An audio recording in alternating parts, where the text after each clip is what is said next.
Here's how you'll know whether or not your ex is still in love with you.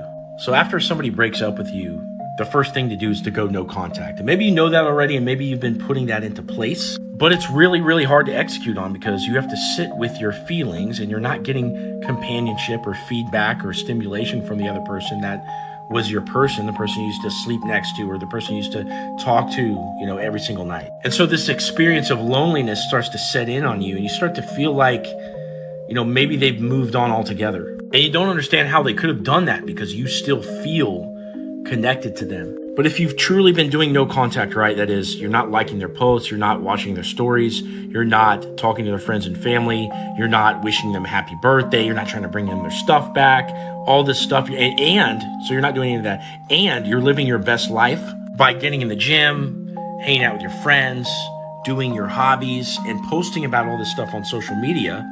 Over time, this combination of not hearing from you and them seeing you live your best life starts to have an effect on your ex, and they'll start coming back around and messaging you again. Just because they're messaging you again and just sort of like dipping their toes in the water and feeling things out, it doesn't necessarily mean that they're head over heels in love with you. But if when you talk, you notice that they start to have an adverse reaction about you living your best life. Oh, who were you hanging out with last night?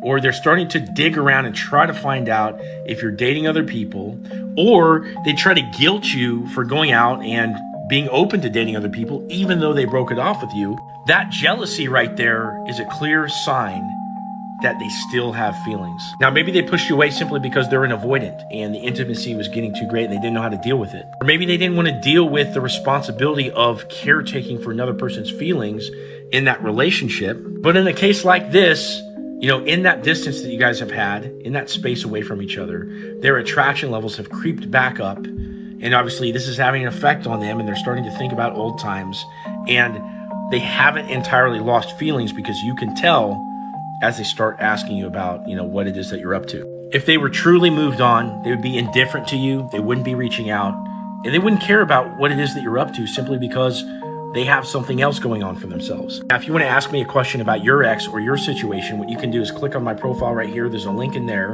and you can either book a call with me or ask me a question about your specific situation with your ex.